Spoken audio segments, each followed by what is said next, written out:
Assalamualaikum warahmatullahi wabarakatuh. Kali ini saya akan mempresentasikan analisis demografi DKI Jakarta untuk kecerdasan bisnis.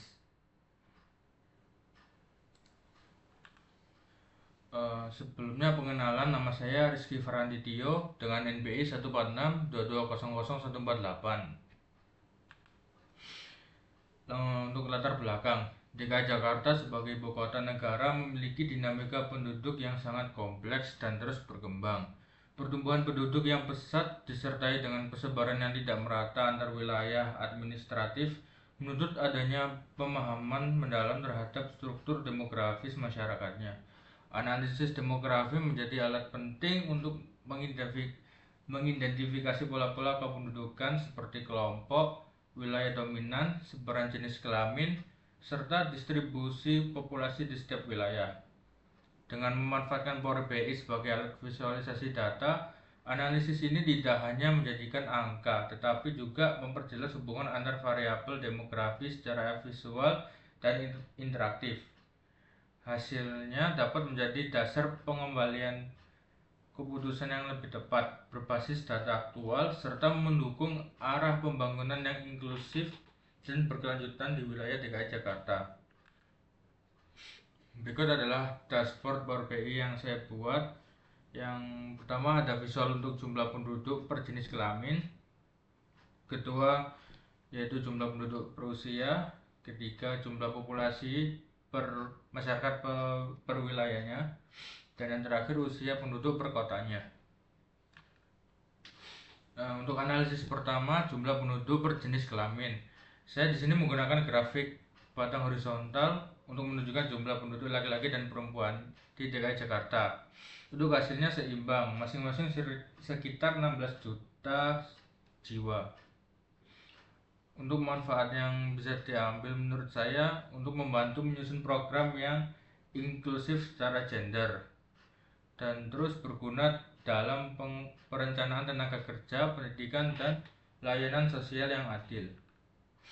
Untuk rekomendasi kebijakannya, pemerintah daerah perlu merancang program membangun yang bersifat inklusif dan ramah gender dengan komposisi penduduk laki-laki dan perempuan yang hampir seimbang. Layanan publik seperti pendidikan, kesehatan, dan pelatihan kerja harus memastikan akses dan manfaat yang merata bagi kedua kelompok. Lanjut, analisis kedua, jumlah penduduk per usia. Di sini saya menggunakan chart batang vertikal untuk menunjukkan sebaran jumlah penduduk berdasarkan kelompok usianya.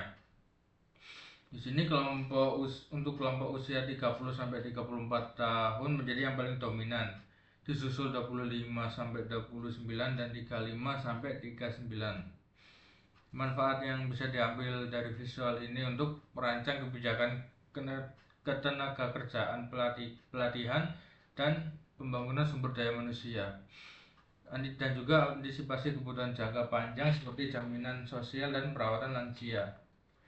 Untuk rekomendasi, mengingat dominasi usia produktif terutama 30-34, kebijakan perlu difokuskan pada penciptaan lapangan kerja, peningkatan kualitas pendidikan vokasi, serta program pelatihan keterampilan digital dan kewirausahaan.